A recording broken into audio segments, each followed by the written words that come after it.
Dans la région la plus reculée de l'Antarctique, une équipe de scientifiques a découvert quelque chose qui défie toute compréhension humaine. La station Alba, une installation de recherche climatologique, devient le théâtre d'une horreur que personne n'aurait pu anticiper. La caméra montre des images de la station, entourée d'un paysage blanc et infini, tandis que le vent hurle et que des ombres semblent bouger au bord de l'écran. L'équipe est composée de 6 personnes. Dr. Elena Voss, linguiste et experte en communication non humaine. Dr. Marcus Reed, physicien théoricien obsédé par les phénomènes inexplicables. Dr. Clara Moral, biologiste spécialisée dans les extrémophiles. Ingénieur Alexei Petrov, responsable des opérations de forage. Dr. Samuel, médecin et psychologue de l'équipe. Lieutenant Laura Vega, officière de sécurité et de survie.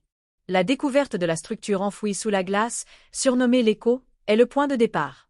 La structure émet un son de basse fréquence, presque imperceptible, que les instruments détectent mais que les humains ne ressentent que comme une vibration inconfortable dans leur poitrine. Elena commence à faire des rêves étranges, dans lesquels elle entend un murmure qui ne provient d'aucune langue connue mais qui semble essayer de communiquer avec elle. Ces rêves deviennent plus intenses et plus vifs à mesure qu'ils se rapprochent de la structure. L'équipe parvient à percer la glace et à accéder à la structure. La caméra montre l'intérieur, une salle circulaire aux murs lisses et noirs qui absorbe la lumière, comme s'ils étaient faits d'un matériau défiant la compréhension humaine. Au centre, il y a un objet qui semble être un cristal opaque, mais qui émet une vibration constante. Alors qu'il l'étudie, des phénomènes inexplicables commencent à se produire. Les instruments tombent en panne, le temps semble se dilater, et les rêves d'Elena deviennent plus intenses. Elle commence à traduire des fragments du murmure, qui parlent d'un vide qui consume tout et des entités qui existent entre les plis de la réalité. Une nuit, Marcus disparaît. Il est retrouvé des heures plus tard, debout devant le cristal, murmurant dans une langue inconnue.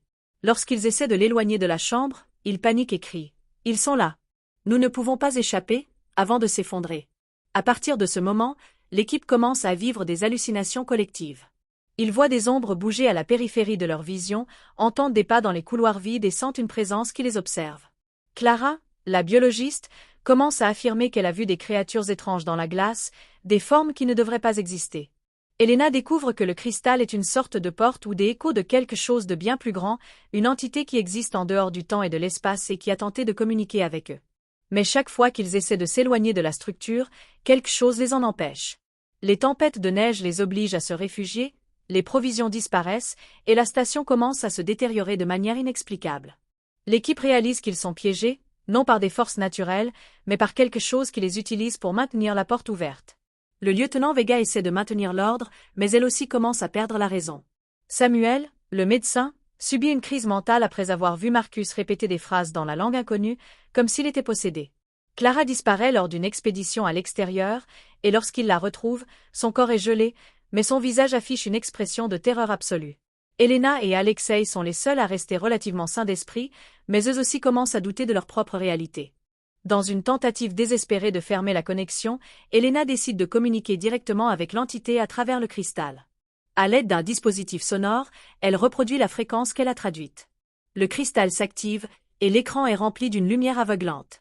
Elena sent son esprit envahi par une conscience alien, qui lui montre des visions d'un univers infini et vide, où des créatures indescriptibles flottent dans l'obscurité, attendant de dévorer tout ce qui existe. L'entité lui révèle que le cristal n'est qu'un écho de sa véritable forme et que sa présence dans la station n'est qu'une fraction infinitésimale de son être. L'équipe essaie de détruire le cristal, mais il est déjà trop tard. L'entité commence à se manifester physiquement, déformant la réalité autour d'eux. Marcus, maintenant méconnaissable, devient une sorte de porte-parole de l'entité, répétant des phrases dans la langue inconnue tandis que son corps se désintègre en ombre. Alexei tente d'utiliser des explosifs pour sceller la chambre, mais il est consumé par une obscurité qui semble avoir une vie propre. Elena et Vega sont les seuls à rester, mais Vega succombe à la folie et met fin à ses jours avant que l'entité ne l'atteigne. Elena, dans un dernier acte de désespoir, active les explosifs qu'ils avaient apportés pour des échantillons géologiques, détruisant la station et scellant la chambre sous des tonnes de glace. L'écran est rempli d'une explosion de lumière et de son, suivi d'un silence absolu.